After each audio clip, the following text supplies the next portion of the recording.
கொஞ்சம் தாங்க ஃப்ரெண்ட்ஸ் இருக்குது. அண்ணா நீ மம்மி உன்னை அழகா தைக்கல, அதான் உன்னை அழகா தைக்கிறனால தான் நீ உன் கூட யாருன்னு கொஞ்சமாக தான் ஃப்ரெண்ட்ஸ் இருக்கிறாங்க.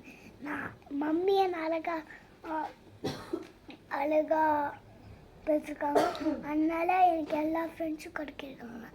ஏன் தேர்டு இல்லை 9th ஸ்டாண்டர்ட் பொண்ணு கூட பாரு. அதான்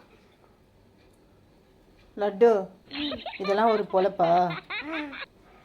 ஆ இங்கே பாரு, அழகா பெற்றிருக்குது, அழகா பெக்கிறதுலாம் இங்கே வந்து மேட்ரு கிடையாது, சரியா? அதுதான் இது மேட்ரு. டேய், ஸ்கூலுக்கு ரெடி, டைம் ஆயிடுச்சுல்ல. இது அன்வான்ட் ஸ்பீச் தேவையா? அழகா இருக்காராம்மா, அழகா. நீ தான் அசிங்கமாக இருக்க. நான் தான் அழகா இருக்கேன், மேகா தான் அசிங்கமாக இருக்கிறான். என் பொண்ணு அசிங்கமாக இருக்கா? ஆமாம், பாருடி, பாருடா. டேய், நீ ஸ்கூலுக்கு கிளம்பி பட்டு அழகெல்லாம் நம்ம இதில் கிடையாது. நீ படித்து என்ன பட்டு அவன் கிடக்கான். அவன் கிடக்குறான்.